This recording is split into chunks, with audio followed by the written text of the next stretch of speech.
Hello, and welcome to Mr. America, the Bearded Truth, covering political and social issues one liberty at a time, with entertaining insights of current events and important discussions on topics that affect us all, shining the torch of liberty and brightening the future by bringing libertarianism into our everyday life. And now, your host, the friendly neighborhood libertarian, Jason Lyon, Mr. America, the Bearded Truth on Muddied Waters Media. Holy smokes, it's Monday night again. I'm so excited to be here. It feels like it's been years since I've been here, and we're back. Last week, I apologize. Liberty Roundtable wasn't able to go through last Monday night, and I wasn't even able to replace them. All three of the normal hosts, we all were just getting pummeled by nature and sickness and everything else. So you have to forgive us for last Monday. But we're back. We're here. Now, if you guys were listening in last week, you guys may have heard that I have an amazing guest lined up for tonight.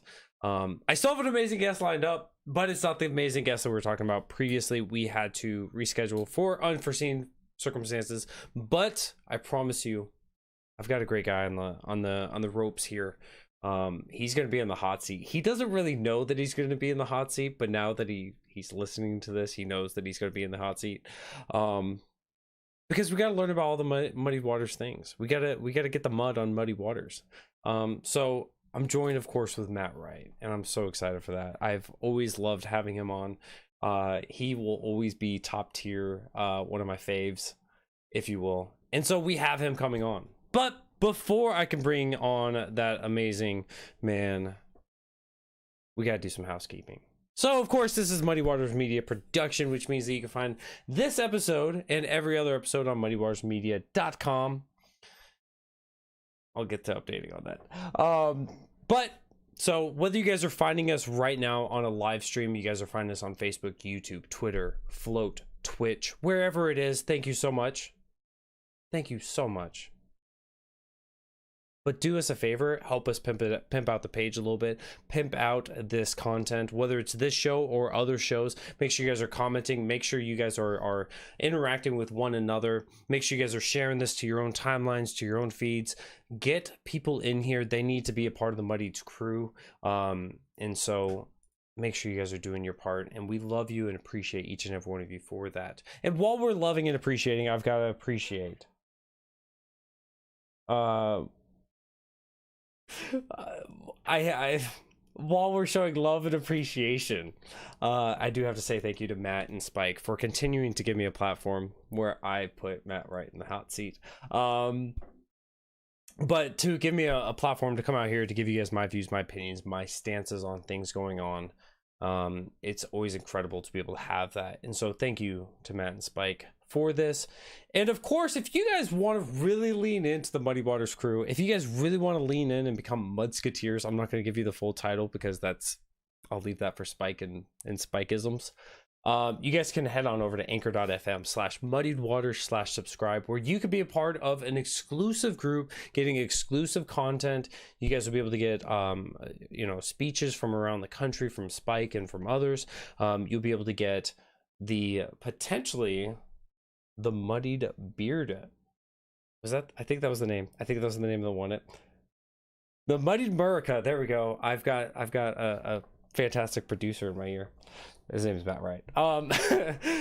The Muddied America show, which will be exclusive, and plenty of other good content, as well, of course, as the Zoom call, the sacred, amazing, fantastical Zoom calls. So you guys get on over there, anchor.fm/muddiedwaters/subscribe, get a part of this for just a couple lattes a month. You could be a part of this. And of course, if you're looking to pimp out Muddy Waters Media, go on over to muddywatersmedia.com/store, buy the merch, support this crew, and make big and better things happen, of course, by being part of the Muddy Waters crew by doing so. And of course, thank you to KelseyLionDesigns.com, where if you are looking to take your media platform, you're looking to take your campaign, you're looking to take your hobbies and turn them into endeavors, businesses, and truly become a full-fledged entrepreneur, head on over to KelseyLionDesigns.com. Kelsey will take care of you. There are a great abundance of libertarians and some statists, some Republicrats, if you will, some non-political people. All of these people are loving Kelsey because she gives you something different in the ways that she helps you design solutions and strategies. So get on over there. She's fantastic. Spike has worked with her. Joe Jorgensen has worked with her. Ashley Shade has worked with her. Natalie Bruno has worked with her. I could go on for forever. She's done my work. So get on over there, KelseyLionDesigns.com. The Royal Green series by Jack Casey. Get on over to royalgreen.com. Help out Jack Casey. It's a story of authoritarians and revolutionaries, a young man and woman seeking independence and meaning in a kingdom on the brink of civil war. Sounds familiar? Huh? Romance and espionage, action and psychological drama, elements of horror and mystery and spirituality as well. Dark fantasy with magical realism and libertarian overtones. Themes of forgiveness and redemption, written by the author while undergoing his own journey to find liberty and answer deep questions within his own mind. So head on over to royalgreen.com, help out Jack Casey. This man, it's not just a good book for libertarians, I'm guessing, but it's also a good book to bring people to kind of giving them those questions and let them answer themselves. Let them be challenged by some of those questions getting posed in these series. So go help out Jack Casey, royalgreen.com. But here's what we've all been waiting for, of course. Without further ado, let's bring on the man who is only in my earbuds right now. I call these buds, I don't know why. My headphones. The original founder of Muddied Waters Media, the man who's been across part of the country. I don't know how far of the country. He's been from Florida to Alaska. That's far enough. He's been cross country. He's traversed the entire country in the pursuance of spreading liberty. Matt Wright. What's going on, buddy? I'm doing good.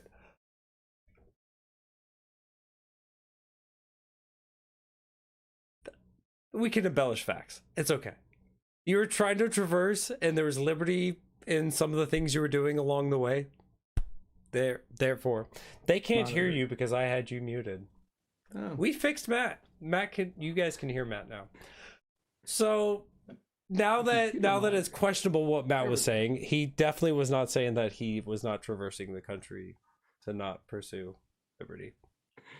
But I was definitely traversing the country to pursue liberty and not for my own enjoyment. But yeah, I've been from California to Maine to Florida to Alaska and almost everywhere in between. I didn't hear Florida mentioned, or not Florida, Hawaii mentioned. We don't need Hawaii. I have not been to Hawaii. Nobody needs Hawaii.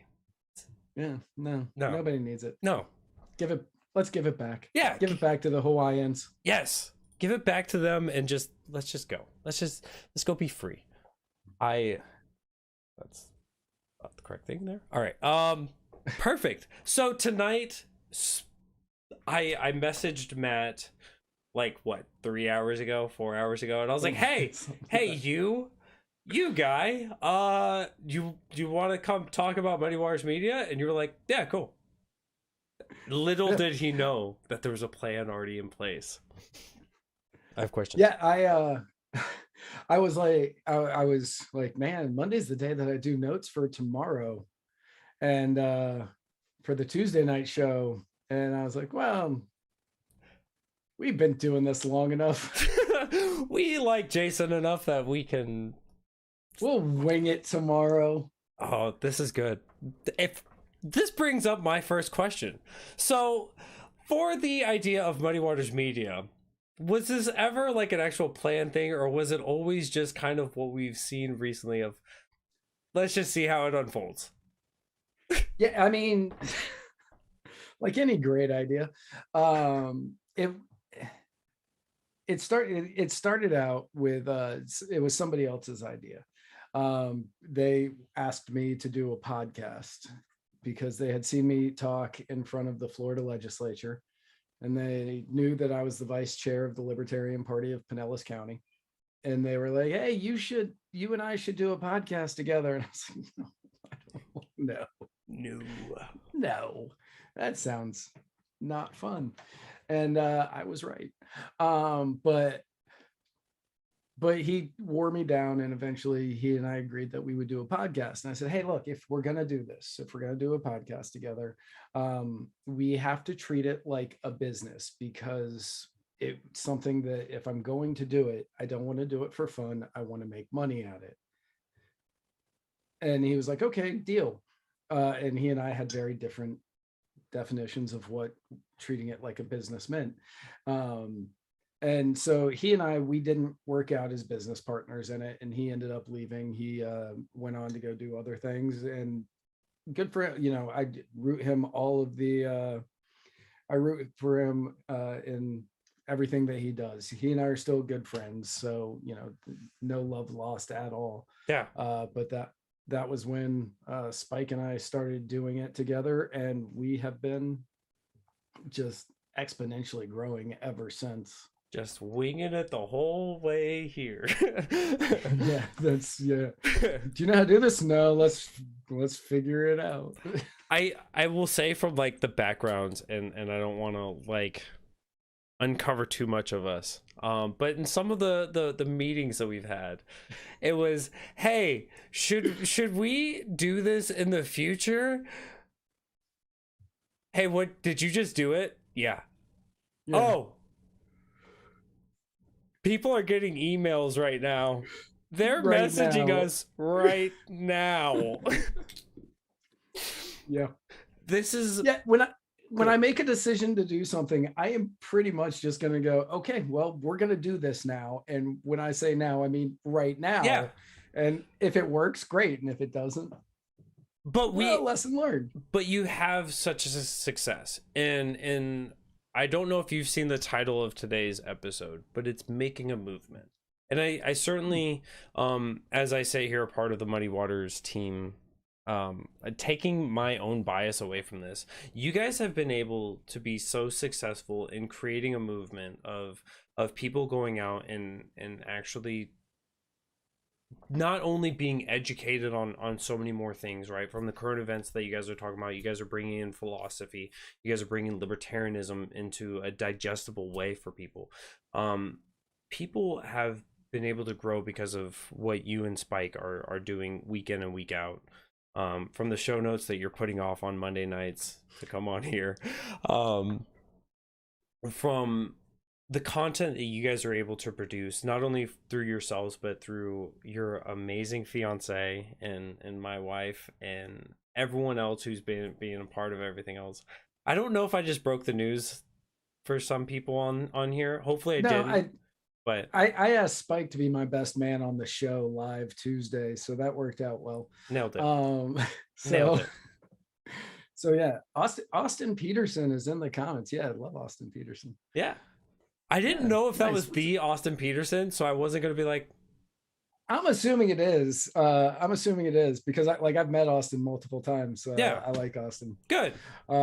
Yeah. So what's up, Austin? Thank you for tuning in. I appreciate you being here. And speaking of weddings and everything else, Austin Peterson just got married as well. Oh, congratulations, Austin. Yes.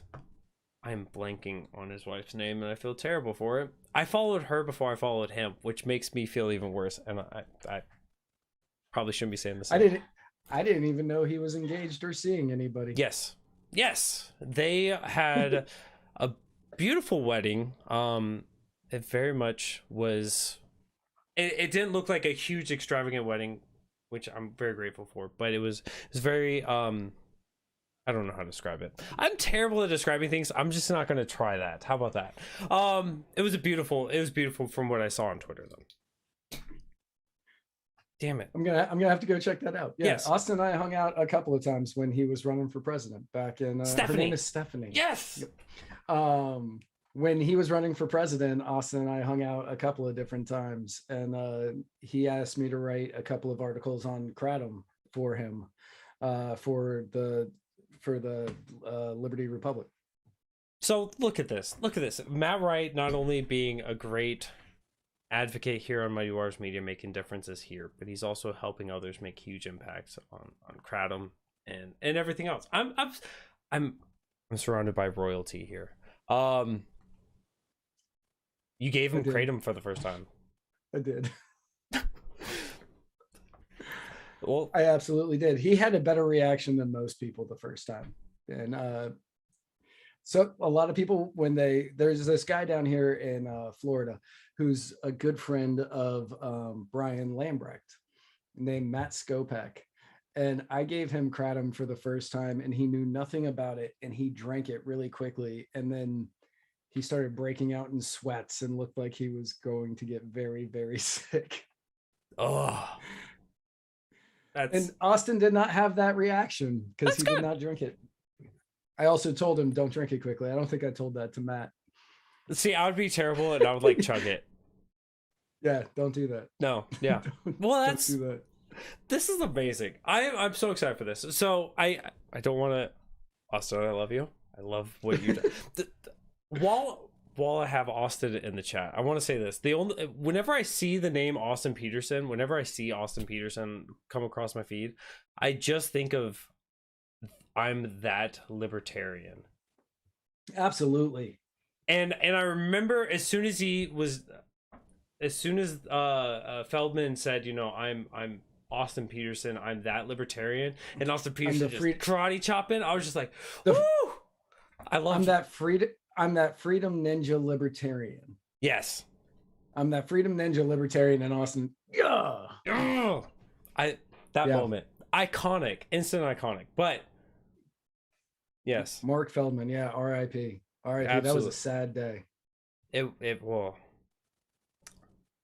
But that's Austin. I remember you because of Mark Feldman in that moment. But I've loved you for many other reasons. But tonight's show is not about Austin Peterson as much as I love you as well. Matt. So yes. we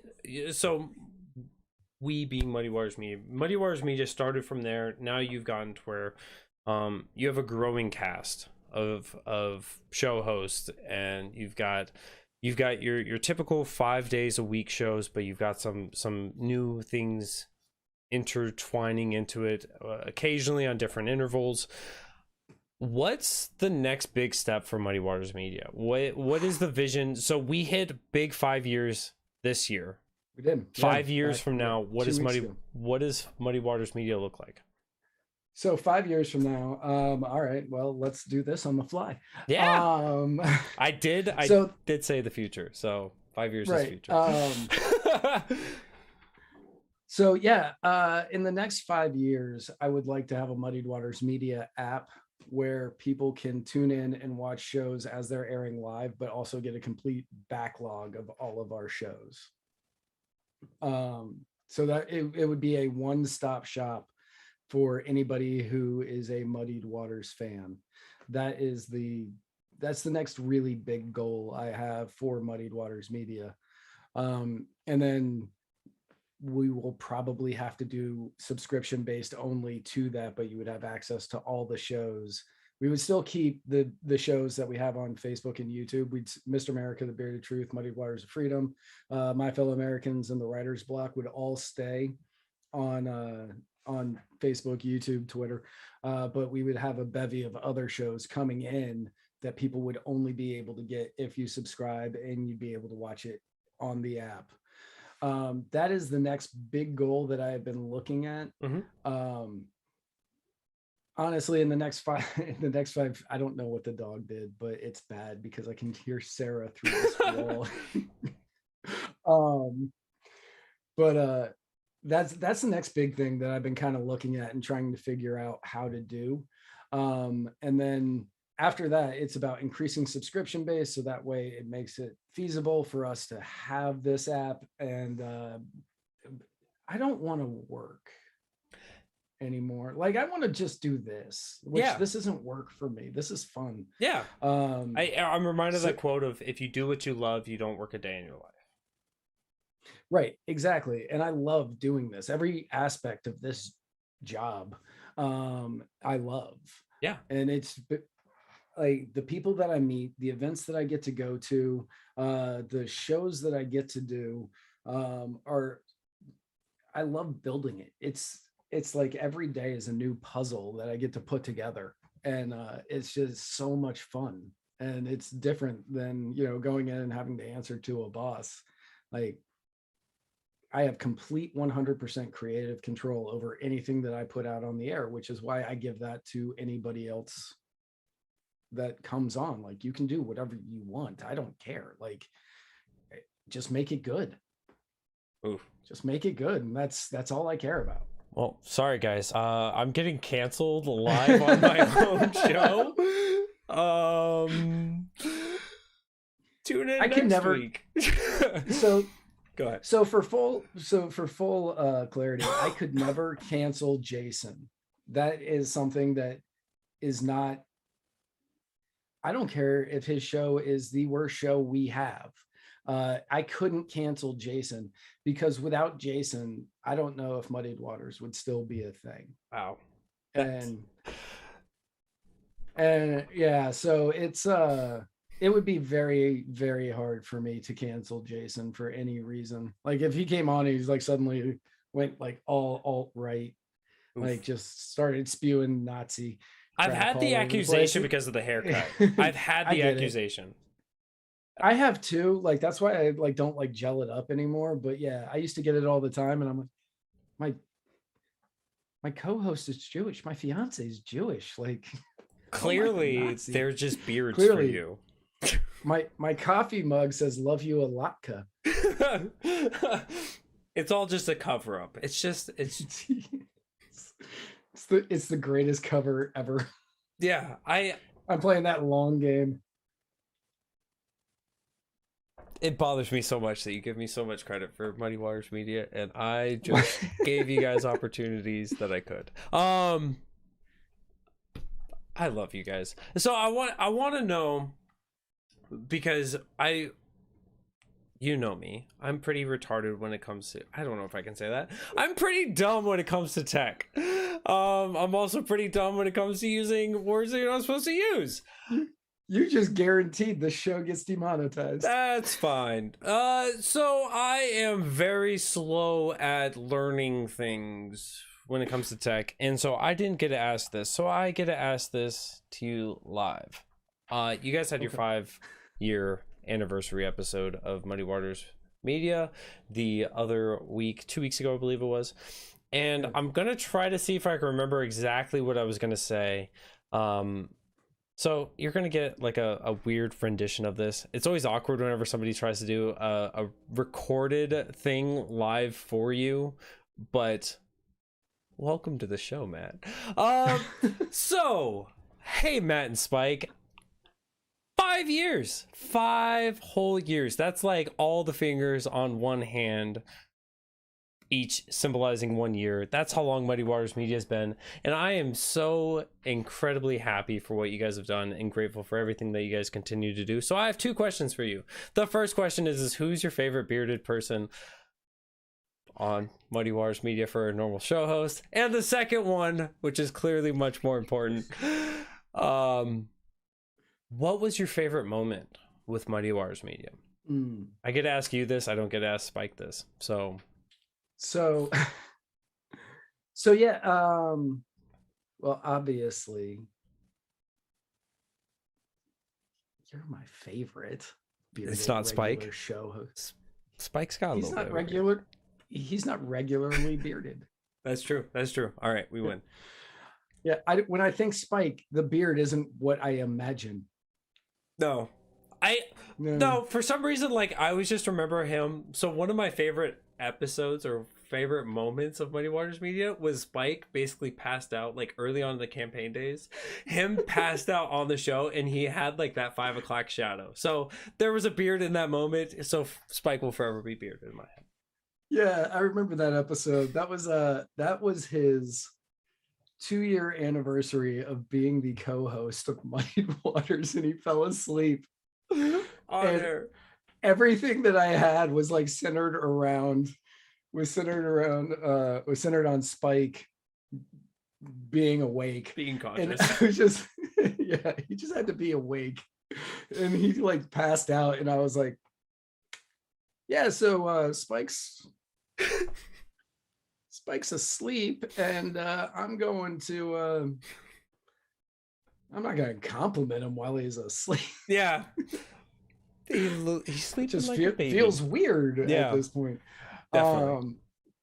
But now my favorite moment that we had at Muddied Waters, we actually talked about this a little bit, and because Spike and I were trying to figure out like what the top 5 moments of Muddied Waters were, and we went through, and he was like, these are what I think, and I was like, okay, yeah, I see that with a few of them. I don't really see it with all of them. And we kind of went back and forth on a couple of different things, and then I was like, wait, no, I know the number one, you're gonna agree. And he was like, okay. And I was like, okay, cool. We did a State of the Union live stream with back when Donald Trump was there. And I think, if I remember correctly, it was the one where Rush Limbaugh got the Yes. the Medal of Honor or whatever. Yeah.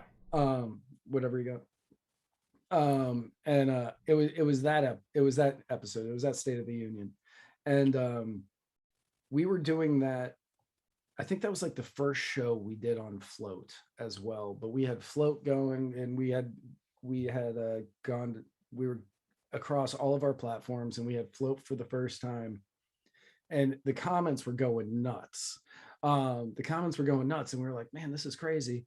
And we looked down, and Spike looked down, and you see him. If you watch this episode, you'll notice this moment where you'll see Spike, and he's talking, and we've got it's over here, like right here in the middle of the screen, there's the State of the Union going on, and you'll see Spike looking down, other way, looking down at it, and he's looking past it, and it's because he's texting me. And I get a text, and I look at it, and he goes, there are 42 people watching us right now. Oh. And both of us suddenly got nervous, because we had never had anything like that happen. We had never had more than 10 or 15 people watching us at a time. And we had 42 people watching, and it was staying steady. And both of us were just like filled with this dread. And you kind of got, even though it was only 42 people, we got this, what's that called? Where you don't think you're deserving of where you are. Imposter syndrome? Yes, imposter syndrome. I was like, false prophet syndrome, and I was like, no, that's Spike now.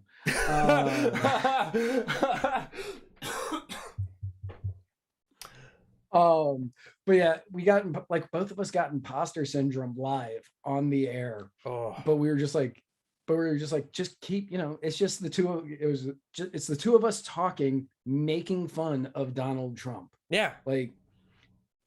So I went hardcore into doing the Donald Trump impression, this is going to be the greatest. It's the greatest. This is the greatest State of the Union we have ever had. This is great. Look at Rush Limbaugh, and Spike went hardcore into being Spike. And we you know what I mean. Yeah. Oh yeah.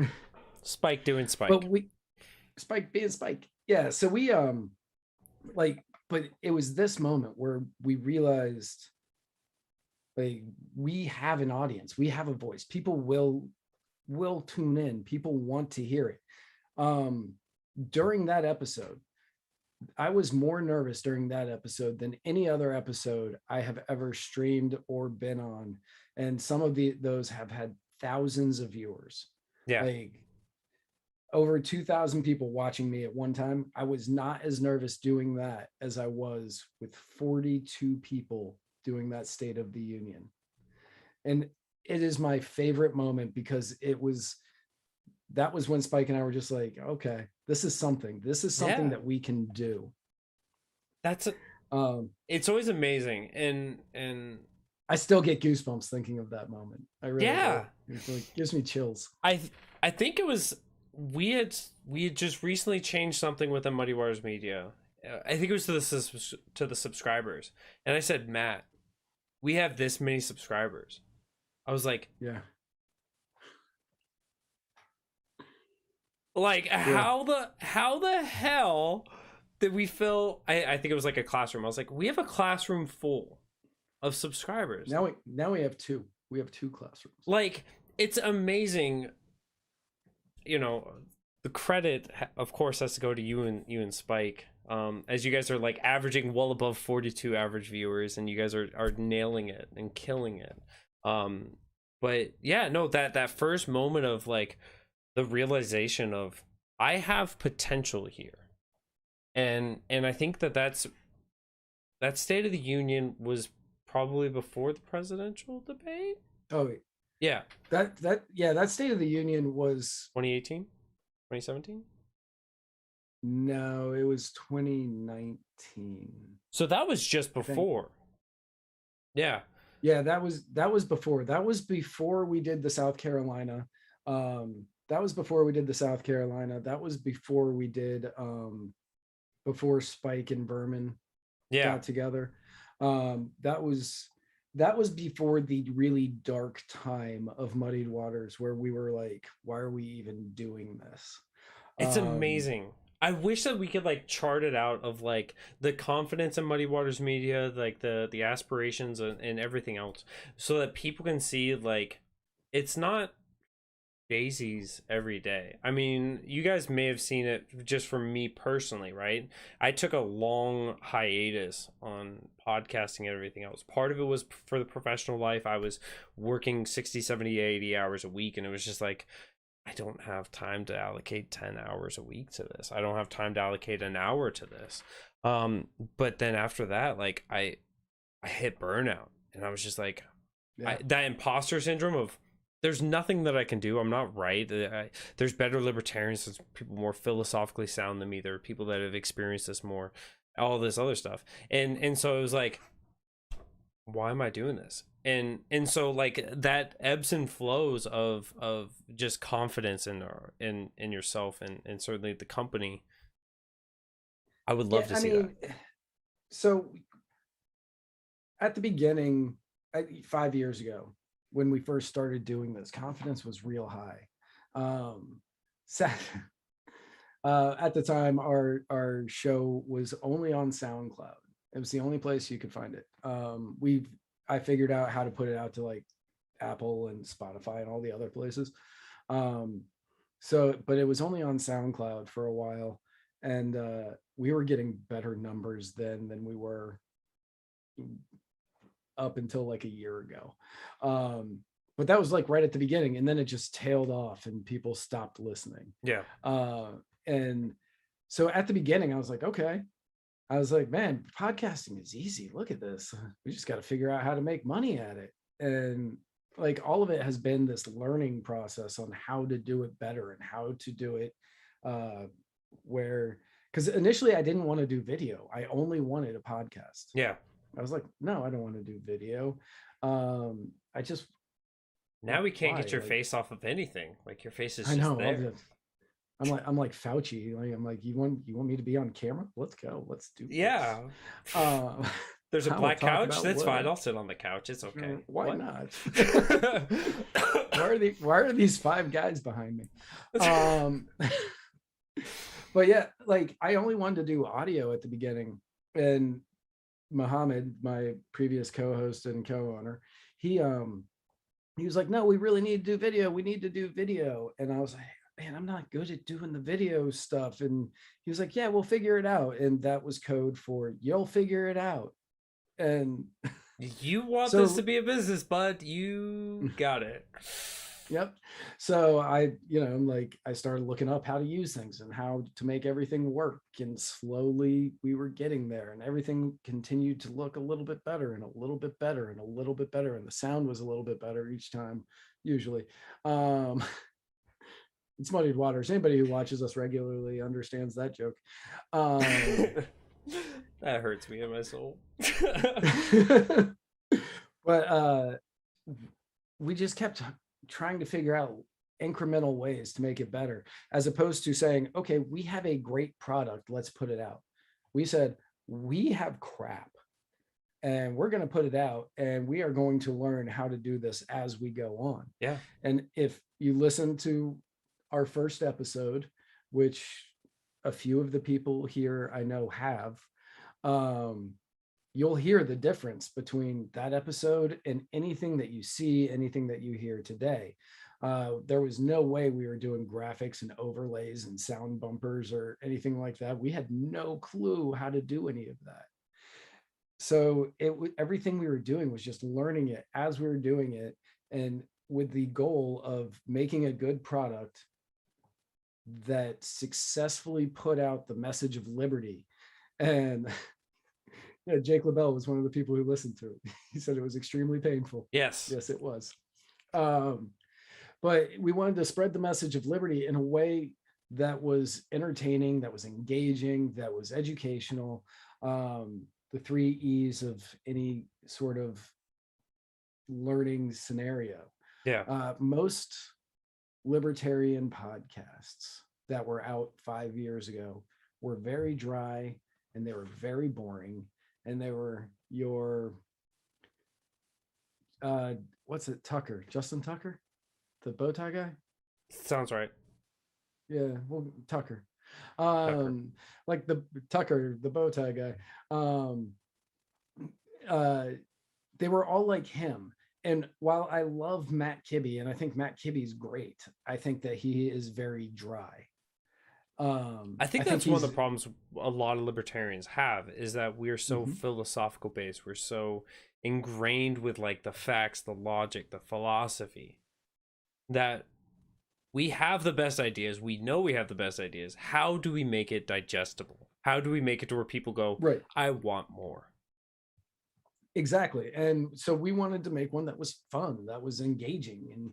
And so we just kept trying to work on it and find a rhythm that was going to work for anybody that was involved. And when Spike and I joined up and he became the co-host, we fell into that rhythm really fast together. And it's funny that you say this on the heels of us talking about Spike falling asleep mid-show. Really engaging. I was like, do you want to cancel? He goes, no, it's my anniversary show, I can't cancel. And I'm like, are you certain? And he's like, yeah, I'll be fine. And I was like, okay. You get that close up, because I think he was using his phone too. He was. So it was like he was just like right here. He looked like he was boomer zooming. I'm surprised it wasn't like angled up his nose, like right, just drool. But we found that rhythm really quickly, and we had good banter going back and forth. And we had good banter going back and forth, and we just kind of we melded really well together. And based on that, we started seeing a little bit of growth, mainly on the page. Like our numbers weren't great, but we were catching stuff after the fact. And I had a lot more time back then, so I was able to cut us up into smaller pieces, and I was putting those out. And that was, I think, helping a lot. People were coming to see those, which is something that if we get enough subscribers and I can hire somebody to do that, that'd be wonderful. Yes. So go to anchor.fm/muddiedwater/ subscribe and sign up today so we can get more content out to you people. But we started getting more growth on the page, and everything was just kind of building, and it was we were waiting for the big explosion, which never hit on Facebook because we got like shadow banned. Yeah, we got shadow banned. We definitely lost our like button before anybody else lost their like button. So people couldn't like the page. I was getting messages from people going, I want to like your page, but I can't. And it wouldn't count follows at the time. It only counted likes, and nobody could count it, or nobody could like it. So we were stuck at like 10,000 for a year and a half. but then they switched over to whatever system they have now, and our follows have just started going and going and going and going. Technically, legally, we're celebrities. Yep. Thanks to a court ruling that stated anybody with more than 25,000 followers or 30,000 followers is a celebrity. Hey, you guys are celebrities. You are too. You're part of Muddied Waters. I'm a little no name. I will forever maintain my little no name. Oh, it's fantastic. I've always said you guys are the hottest thing or the biggest thing since sliced bread. So it's good that a court decision rules in my favor. Right. What was the biggest thing before sliced bread? Betty White.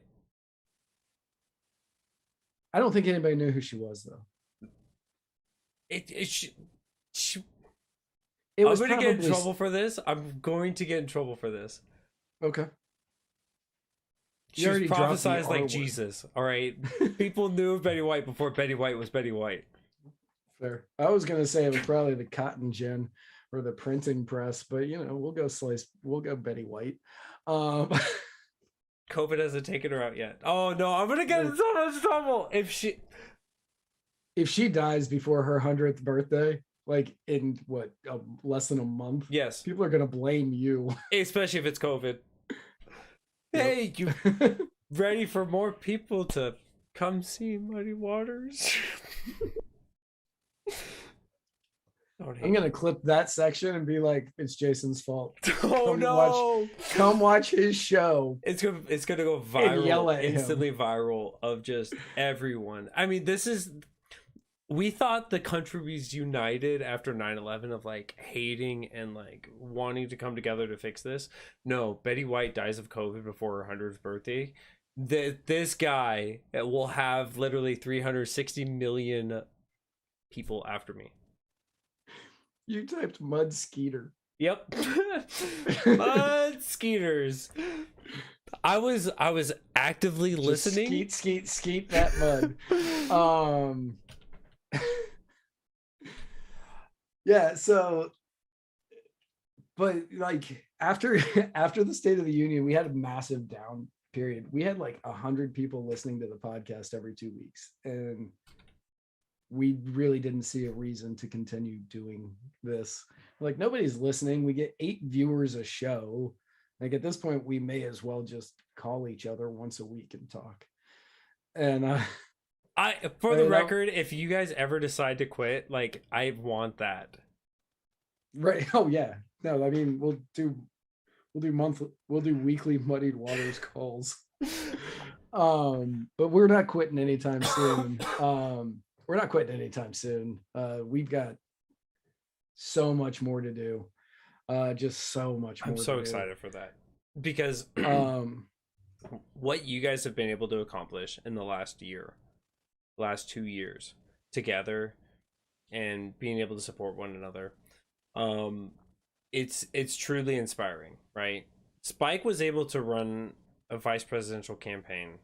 Not run. He was the vice presidential candidate, and he's got an army of people around him, and you've been able to take on being sorry, you've been able to take on a huge role within Muddied Waters Media of like really stepping behind him and doing all the show notes Monday nights typically, except for when I call. Right. But also through that, you've been able to be an inspiration because of what you're doing with your beautiful fiance, of being able to help her. I know that some of the guidance from you and from Muddy Waters experiences, you're helping her. You've influenced me in so many ways. Between the two of you, you guys are the yin and the yang in a good and a gooder way. It's Don't make fun of my hickness. The good and the gooder way. Yeah, right? Because there's no badness here. There's no batter. Right. But you guys are able to mesh and as you were saying, right, when you guys started off, you guys got into that rhythm really quickly. You guys kind of knew what needed to be done. You guys were able to flow with that. And the liberty movement is so much brighter because of both of you guys individually, you guys as a pair, as a heterosexual life mates. And of course, as the owners of Muddied Waters Media right now, you know, with us only having roughly, while we're still continuing to exaggerate some of the facts, while we only have about 600 million people watching us every episode, eventually we will hit that 7 billion mark where it's entirely voluntary, but everyone is forced to watch Muddied Waters Media. Yeah, once we get that 7 billion people watching, I feel like at that point I will say, okay, now we have done enough. Maybe. By then we'll have 8 billion people in the world, and so there's still a huge chunk of the pie left. There is, but I assume those people are young, and Spike may say kids love it, but many of our shows are not child friendly. They love it because it's like they know it's not for them, and so they're gonna watch it. They're gonna go, I don't get the reference, I'm laughing because they're laughing. And then suddenly they grow up to be like taxation's theft. It's like we don't even say that. But so it was funny, like when Spike first joined, I was like the serious guy. And he was the comic relief. Yeah. And like I would say things on the show, and then Spike would come back with some comeback, and I would be the one that was like, oh my God, like you're gonna get us banned from everywhere. You're gonna get us copyright strikes on every show.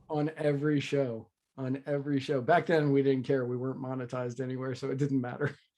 But then after he got the VP nomination, he started out still being the comic relief, and then he started backing off of it more and more and more. And I had to take on that role, which was not a role that I have ever really been in outside of in my family. And so I started having to take on that role. And I had to drop the filter that I lived with online forever. And so now people get like a much more unfiltered version of me, where a lot of the stuff that I say here on the show is stuff that I would say in my normal day-to-day life around friends who won't report me. That's the key. That's the key. Like, I don't remember how, but I made some reference to Jeffrey Epstein making a Jackson Pollock inside somebody the other day, and Spike was like, "Oh my God, I can't believe that you're gonna get us kicked off." And I was like, "No, they don't care. They don't care about that joke." If I went out and I said that the experimental drug that everybody took in their arm doesn't work, that would get us kicked off. But if you don't use the right word, they don't catch it. You just got to learn what the right words are and don't use those. Yeah, right. But like it that has been a weird shift for me, going from, okay, I'm the serious one, I'm going to be the one that's, you know, we're here to report the news, and the other person's going to be funny. And then it switched, and now he's super concerned with like that image of, I was a vice presidential candidate of the United States of America, came in third place. For the third largest political party in America. Came in clearly third place, like fourth to none, first of all. And you're going to say a questionable joke around me? What? Right. What? No, please don't make. I didn't say that. Please don't make Epstein painting a map of the Hawaiian Islands inside of minor jokes. Yep. Yeah. But I think that's refreshing. I think that when people are allowed to kind of be themselves, kind of like what Right. you're saying, right? You're now, the Muddy Waters Media audience is now your inner circle of friends. We are trusted and respected that we're not going to report you. So don't you guys get out of the circle of trust. I will draw that picture. Here's the circle. This is the trust. Don't be out here. Yeah, don't be out there. You want to be here. Don't be out here. But that authenticity, I think, is one thing that I'm so excited to hear about, because I said this on another podcast that I was on, but it's your humor, whoever you is at this moment, your humor is not always for everybody.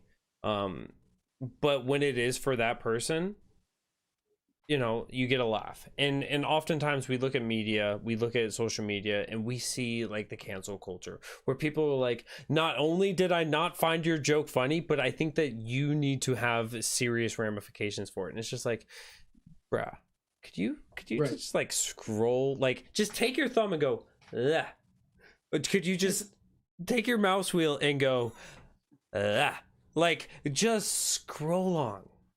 It's not hard. Like, and that's one of the things that I haven't understood about this entire outrage culture. Like, I don't want to call it cancel culture, because if there was enough demand for people to be on TV, they would be on TV. Dave Chappelle is a great example of that.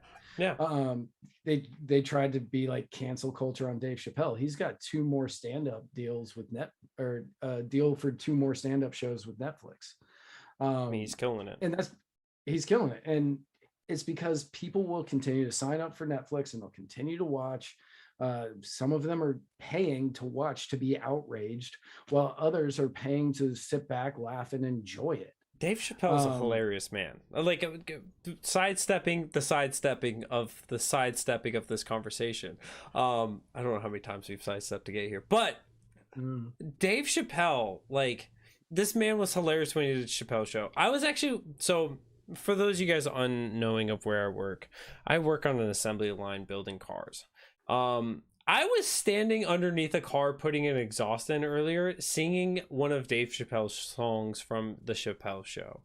Was it I'm Gonna Piss on You? It was I'm Gonna Piss on You. Me and another guy were belting it out, horribly off key, having a good time, because somebody said that they liked R. Kelly as a musician, and so we both sang an unoriginal R. Kelly song, written of course by Dave Chappelle. If you guys have not seen that, go ahead, look it up. Yeah, you need to find that.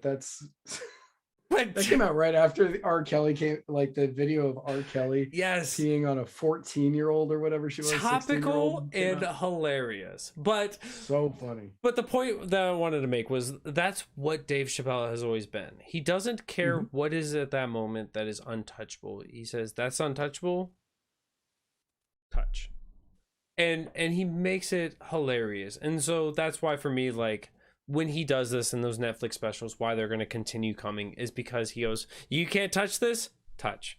Oh, I can't touch trans issues? My trans friends say I can touch it, and I'm going to touch it. Like, I'm going to touch it. And he does it amazingly. And so it's a beautiful thing. So I love that you're stepping into that role. This is how we got full circle. Yeah. I love that you're stepping into that and you're saying, I'm not going to be afraid. I'm going to step into this. I'm going to do this. I'm Matt Wright. I'm not Matt Wright filtered. I am Matt Wright. This is Muddy Waters. I've kind of been stepping into that a little bit more lately. I'm definitely testing the waters.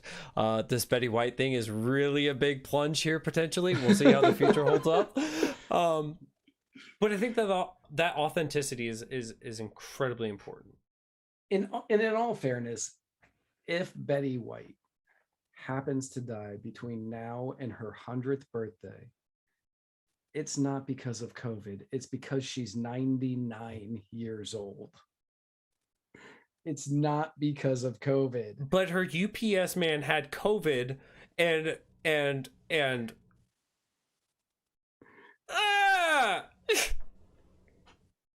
sorry. Yeah, it's like I don't understand the idea of the outrage culture. Like, there are a lot of comedians I don't like. Amy Schumer, I'll just as an easy one. Don't Are like you Amy Schumer. saying jokes about my vagina are not funny? No, jokes about your vagina are hilarious. Well, I mean, that's to the extent of her jokes. It's just my Right. vagina. It's just like, all right, Amy, new content. Please. Yeah, like It's been worn out. It's been worn out for years. it's been so worn out. You built your entire career on this one line of jokes, and you have nothing new. I watched 2 episodes of her show when she had one. I think she used to have one. I don't know if she still does. Somebody On Comedy Central. Somebody had money that they wanted to burn. Well, she's related to Chuck. She's like a niece or second niece or something. I don't even want to look that up. Yeah. Like I watched a couple episodes and I was like, this is stupid and awful. And like, I don't get offended by anything, but I'm like, I'm certain many people get offended by this stuff. So I stopped watching it like a normal individual. Yeah. I didn't call Comedy Central and be like, you need to cancel Amy Schumer, because why? I'm not here to take her job. She's going to do a good enough job of destroying that career on her own. And turns out it worked.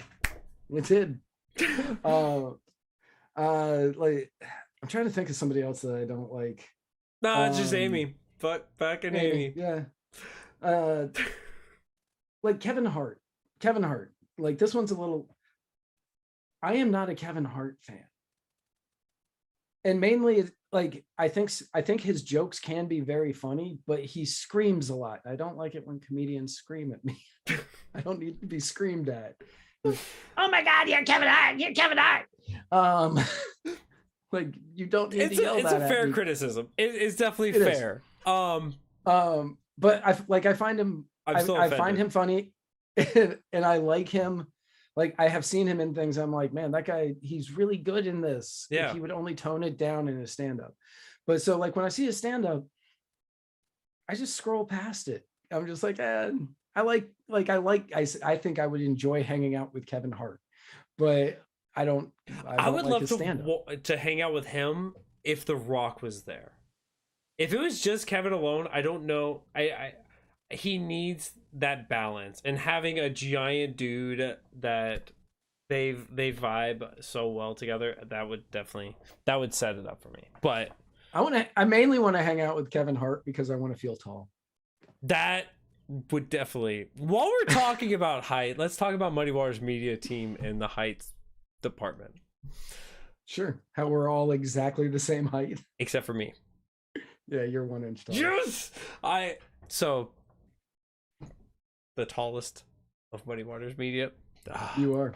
I have the crown. You are the only person I have ever met that says they're 5'10" and meant it. Anytime somebody says they're 5'10", I go, that person's 5'9". Yeah. They just don't want to say it. That's my integrity. 5'10". That's the integrity. It's just and most people who are 5'10" say, I'm 6 feet. And I'm going, no, you're not. You are absolutely not 6 feet. See, I got kind of screwed over with that because my father is 6 foot. So I can't say 6 foot because then he goes, the fuck did you say to me, midget? 5'9". Yeah,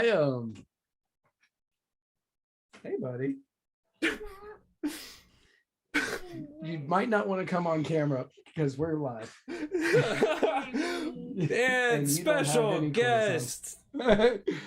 Not quite. Go ahead. Hang on. Hey, so I'm doing a show with Uncle Jason right now. So he can see me. He can't see you. I could move the camera to make it. We are live right now. So can I talk to you when we're done? Yeah. Okay. I can like. All right. So I'm gonna keep.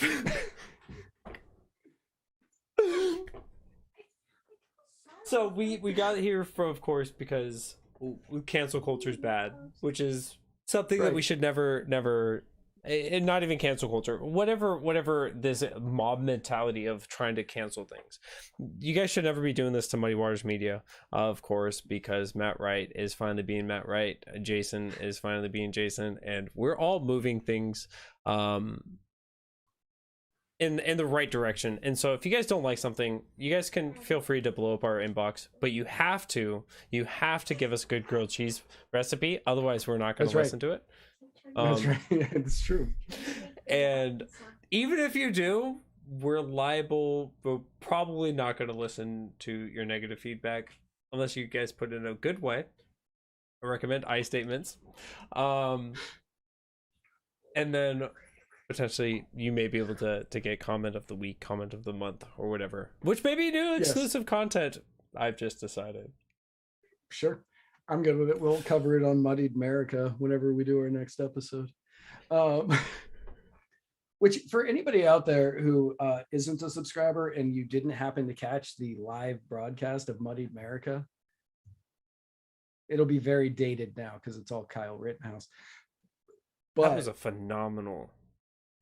Not to like boast your chest on this because it was mostly your notes, but that was a phenomenal episode. Like breakdown from beginning to end on that. That was one of the best. That was one of the deepest dives I've done on a singular subject. Like we do like half-hour dives into things, but we did the full hour. Yeah. On no, it was almost 2. Oh yeah, right. Yeah, it was scheduled for an hour, but we went 2. It's kind of like tonight's show. We're already over an hour. Time just flies. It really does. If you guys haven't caught that, you have to be a subscriber now to hear it. But it is one of the best shows we have ever produced. We had good content, we had great information, and we had a lot of amazing jokes.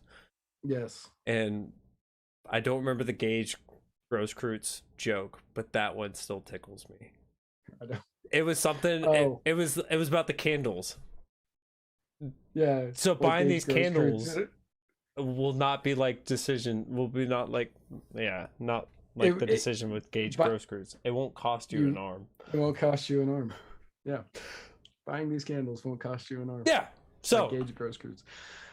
Make sure you guys tune into that. But because we are getting over an hour and somebody needs a little daddy talk, little daddy loving, I want to know from you, last big thing, because I didn't get to put you on the hot seat that much tonight, which sucks. What was your biggest oh shit, I fucked up when it comes to Muddy Waters Media? What was the hardest thing for you to tackle, beyond like a lack of confidence or a lack of ambition to keep going? What was that one thing that really challenged you?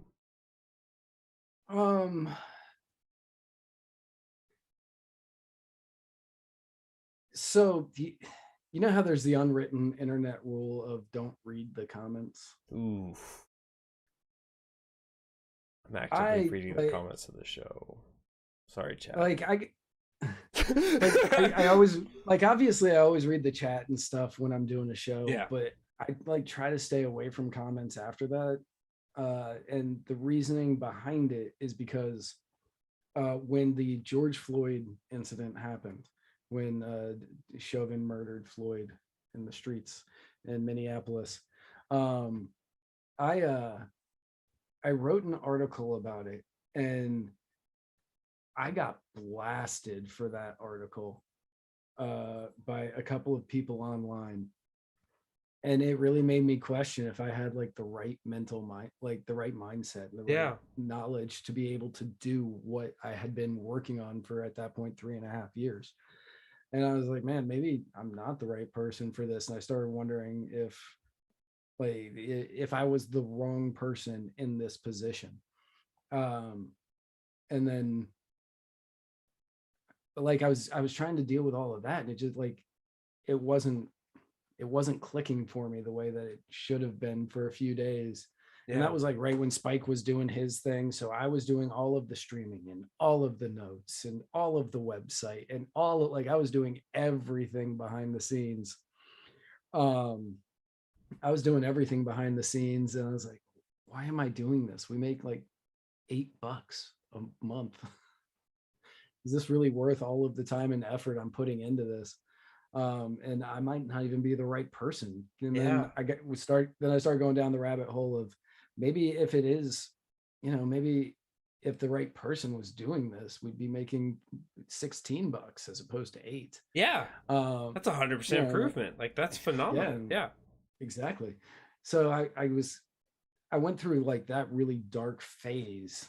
And it was weird because like Muddied Waters was on an upswing, but I was on this downswing. And like there were times in that time period where I was like, I'm probably not the right person to be doing this. And then as we started coming out of it, and the debates were happening.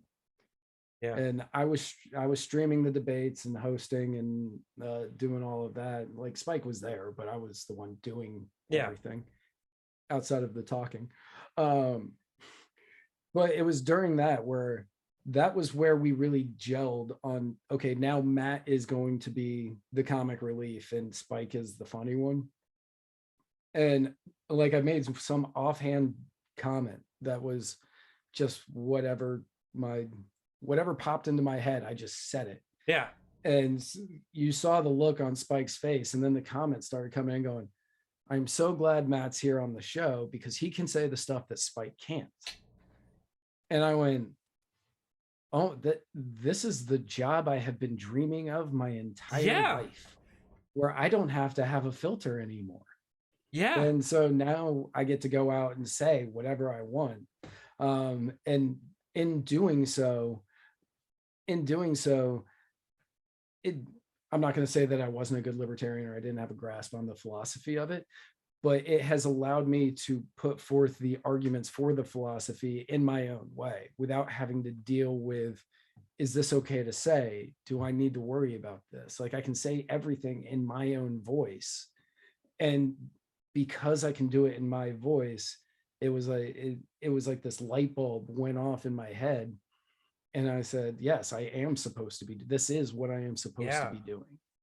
Man, that resonated like so much with me until you got to the end of like the freedom thing.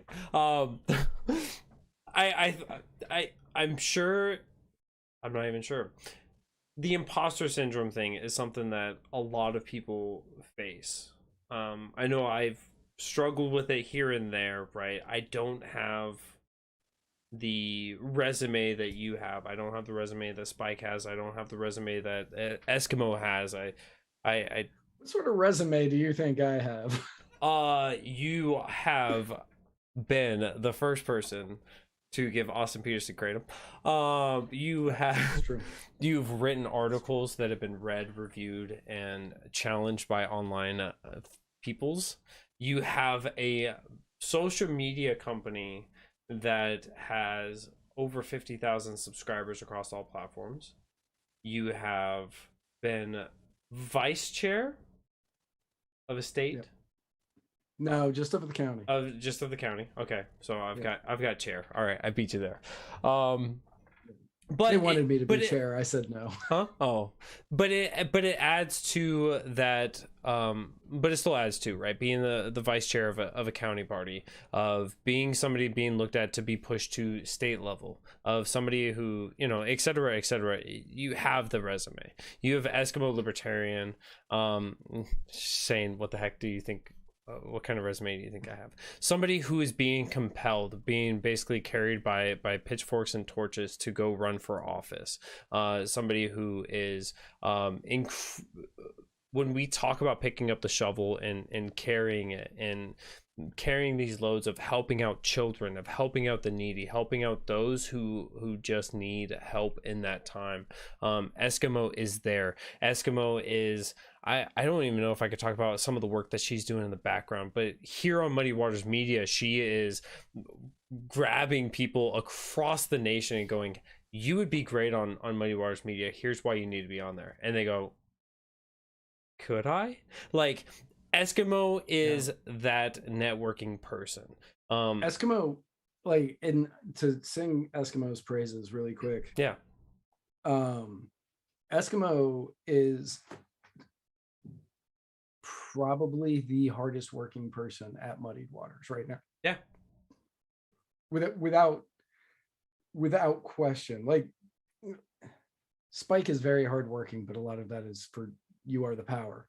A lot of that's for Spike. Yeah. Which we get. Which is for everybody, but yes. Right, yeah. which is for everybody, but he's doing it for You Are the Power. He's doing it for Spike. And I get it, and that's fine. But yeah, the stuff that Eskimo is doing for Muddied Waters behind the scene is invaluable. Yes. Like I'll give her a 300% raise today, because that doesn't cost me any extra money. But ouch. But she is like, she may not be the full backbone of Muddied Waters, but she is definitely a few of the really important spinal column discs. Yeah. That hold it up. She's And definitely her, so, because I just recently had back surgery, so I know this. She's like the L5S1 disc, which goes to your sciatica, which goes to your legs, of course, which that is your entire support system right now. She is supporting Muddy Waters Media in such a way. Look anatomy. All right. Yeah, she is. Without her, I would have a lot more work to do, and I don't want to have to do that. Yeah. So she takes so much stress off of me, and she is a literal godsend for Muddied Waters. Yes. And I couldn't be happier to have her as part of this team. And so back to the point, right? When we challenge ourselves, and I want to make this a positive impact for everyone else before we wrap things up here. We all face that imposter syndrome. We all have those times where we're checking ourselves. Am I the right person? Am I in the right role? Am I making an impact? Am I making a difference? Am I going to change the trajectory in any way, shape, or form? And oftentimes we beat up on ourselves and we say no. That goes for everybody out there. I'm sure if you ask Spike, hey Spike, have you ever felt this? Spike will say yes. Matt Wright's admitted to this tonight. I've admitted to this tonight. Eskimo's in the comment section has admitted to it. We all go through this. And so it's not a matter of accepting that and just giving up. Keep finding, keep fighting, keep searching, and you will find that role. You'll finally figure out that you need to be Matt Wright unfiltered so that people can be thanking you. You'll eventually figure out that, hey, just to have guests on your show like Matt Wright, so that way people are coming to watch Matt Wright and you just get to be on the side cracking jokes once in a while. You could get beyond your own imposter syndrome, and as long as you're working in your passion, you'll be able to find that exact role that you need. And I mean, so my entire life, from the time that I was born up until today, I grew up and it was like, you need to have an education if you want to make anything. You need to go to college. And I did years after I was supposed to. But like I initially dropped out because I don't know if you all know this. Drugs are fun. Yeah. Tune into one of my first episodes of Mr. Bearded Truth where I had Matt Wright to talk about the war of drugs. Drugs are fun. But so I ended up dropping out of college, not high school. I ended up dropping out of college, and then like I did a bunch of seedy jobs for a long time, and that was where I learned a lot of the basis in everything I was doing. Like, why is it illegal to gamble? Why does that make a difference? Like, these people are voluntarily coming here. We aren't advertising it because it's illegal. They're finding it, and we're growing. So obviously, this is a product that people want. Yeah. And that was where a lot of this started coming. And then, you get arrested for, possession once or twice. And then you're like, why do you care what I put into my body? Like, that makes no sense. If I got something very similar to this prescribed to me, you wouldn't arrest me. So why are you arresting me here now? Yeah. it's totally fine for me to go out and drink every day. You won't do anything unless I drive home over the whatever limit you decide is over the limit. Yeah. And totally fine. But no, if you have, this plant on you, you're in trouble. And like, it was all of this stuff that was going on that sort of formed like the way that I saw things and the way that I felt about things. And I ended up going to college halfway because I didn't know what I wanted to do, and the other half to make my parents happy because I had spent a lifetime disappointing them. So I figured if I went to college and graduated, make up for a lot of it. So like, but throughout it all, I didn't know what I wanted to do. I was a communications major because I didn't know what I wanted to do. Yeah. No, and that it's a general ed major is all that is. I can speak goodly. You got a degree. Good job. I did. I got a degree. I've got a degree to make fun of Jason's grammar. Good. Yes. I do. I think Eskimo and I are the only two with a degree on Muddied Waters. And I'm not even 100% sure she has one. We've never discussed it. I know she went to college. I could get a degree. I could have a bachelor's right now. You could. I have the credits for it. I just have to go to Thomas Edison and I would get like a mechanical engineering degree or something much smaller than that. I would get like a bachelor's. Right. So I not degreed. I mean, what I found out is when I got my degree is I still didn't know what I wanted to do. It didn't make it any easier for me to have a job, and now I was massively in debt. Yeah. That's why for me, like in my life thing was I didn't want to just go to a school and just say, I want them to figure it out for me. Or I didn't want to go to a school and be forced into something. And and so now I'm sitting here and I just turned the old age of 31. I apologize if anyone's older than me or is of my age and thinks that this is young. I tell you, I've had back surgery. It's incredibly old. So, and I'm sitting here, I'm going, well, law would be fun. Well, poli-sci would be fun. Well, this would be fun. And certainly there'd be some value in doing those. But now there's actually like a reason for me to go, is this debt worth it? No.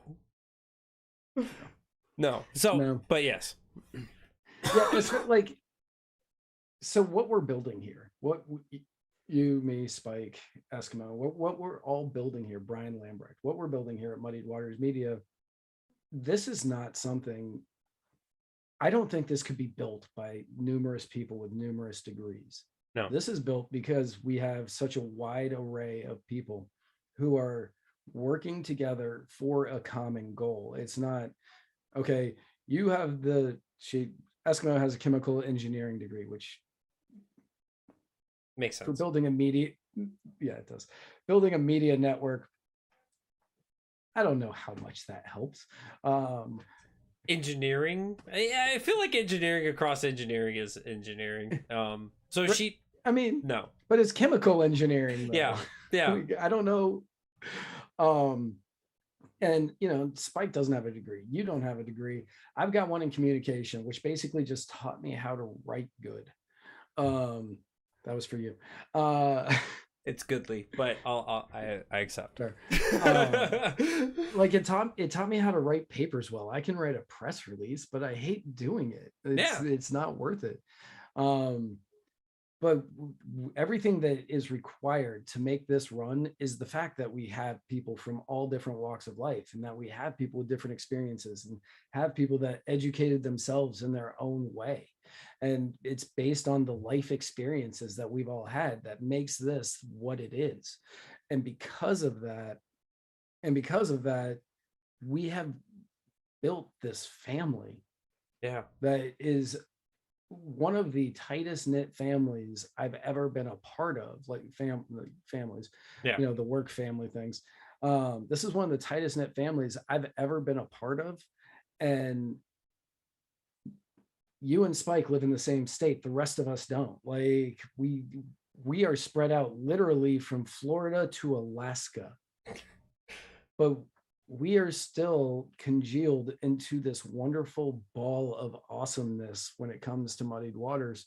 And it's a team that, given all of the money in the world, given enough money to make this thing the success that we all know it could be, it wouldn't take us any time at all. No. The issue now is we have to convince people to give us that money. So that's basically, that's the next 5 years is building that audience. What a great full roundabout way to go from the first, second question all the way back through. This is I love it, Matt. So we've been through the start of Muddied to what 5 years will look like, an app, somebody being paid enough to come through and help create new advertisements. So if you guys are looking to help out with that, of course you guys can go to anchor.fm/muddiedwaters/subscribe to become a mudskeeter or a mudsketeer, your choice, without the apostrophe re. Skeeter, one of the Muppets. Skeeter is also, wasn't that from Doug? Oh yeah, he may have been. Wasn't there Scooter and Skeeter I don't in know about Muppet Scooter. Babies? I feel like Scooter was like a dog in some other show. Scooter was definitely, well, yeah, and I think Scooter was the dog in Fraggle Rock. Oh, that's not gonna work. Yeah, no. I have so many different keyboards in front of me. Yeah. Yeah, Scooter, he's a Muppet. Yeah, he's the guy, the redhead with the glasses. Perfect. Yeah. He's that little ginger fuck. Yeah, so become a mudskeeter or a mudsketeer, your choice, as I said. Hey, Kermit. But you guys are more than Kermit, welcome. we're live. Go ahead and head on over to anchor.fm/Muddied Waters Media or Muddy Waters /subscribe to be a part of that, to help out, as we are going to continue to bring in more and more people with the content that we're already producing, already creating, and continue to create more for you guys. You guys will be able to get that exclusive content, like what Matt was saying with our Kyle Rittenhouse from the Muddied America show. And that was a fantabulous one. That was so good. Oh man, I could. Ooh. But so make sure you guys are getting over there, help and support that. Muddied Waters is taking off, and this week is the week of, if you guys are celebrating this, Christmas. It's Christmas this week, and it's also my last week of the year. So I'm going to be taking off this week for the rest of the week. Hopefully you guys will understand, because I had nothing scheduled anyways. But I'll also be taking off next week because I will be out of town. So the next time you guys will see me, go ahead. In the notes for tomorrow, I'm like, on Wednesday, Spike has Eliza Blue. On Thursday, Matt has Amy Lepore. On Monday, Jason, Slacker is taking the week off. I like it. That's definitely me. Yeah, so I'll be out of town next week, so you guys will have to forgive me for not being there. But on the 10th, January 10th, I will be back, and we will be having Dan Berman to come on and talk about a little bit about the marijuana. We've made some almost references to that, but we're going to be talking about the war on drugs, and specifically about marijuana. We're going to be talking about what we could be doing now to change things up. So I'm so incredibly excited for that. But you guys also should be tuning in for the rest of the week, because as Matt Wright just shared, amazing guests coming on throughout the week, including tomorrow night, Matt Wright and Spike Cohen together, traversing the muddy waters of freedom. That's right. Together. So this is unprecedented for us. Usually tomorrow night's episode would be the last episode of the year for the Muddied Waters of Freedom. And tomorrow, the Christmas episode is the one that I usually do, the top 10 things that you forgot happened this year. But that's not going to happen tomorrow. We're not doing that tomorrow. So because we're still doing the Christmas episode. We have a special Christmas video from Liberty Claus himself. Ooh. And he is going to go over the year in Liberty minded circles and talk about all the great things that have been going on and things that we need to do going into the new year. But then the week after, Spike and I will be live in person right here in this room. And we are going to be doing a very special end of year celebration with the two of us here, talking about all of the stuff that happened this year that we forgot about and stuff that we need to look forward to for next year. So it's going to be a fantastic next couple of weeks.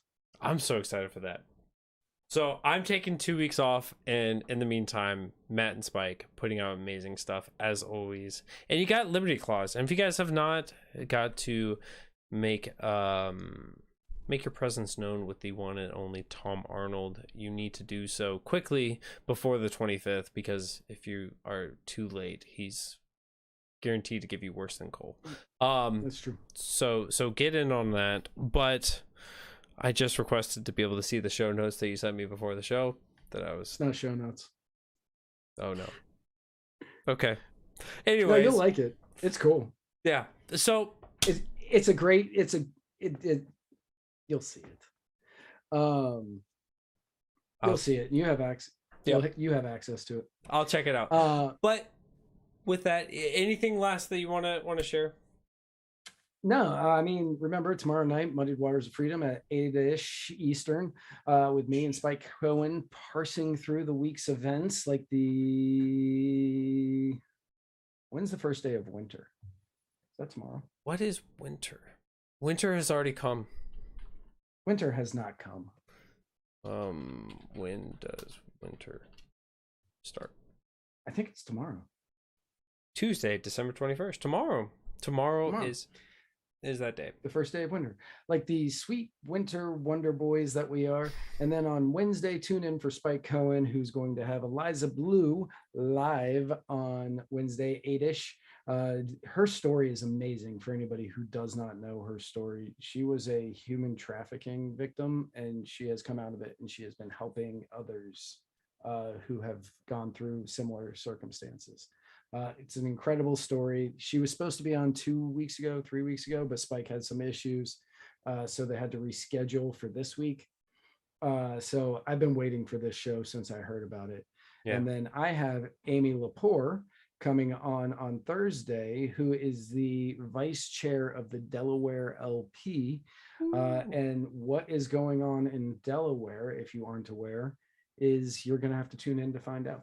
But there's some shenanigans going on, and Amy Lepore, the elected vice chair of the Delaware LP, is coming on to explain what is happening and why it is so wrong. That's so exciting. I'm so excited for all this. But so from my family, the Lion family, to all of you all, Merry Christmas. Have a happy New Year. We'll see you guys again here soon. Oh, real quick, before you finish up. Yep. You need to keep the dates surrounding October 21st open.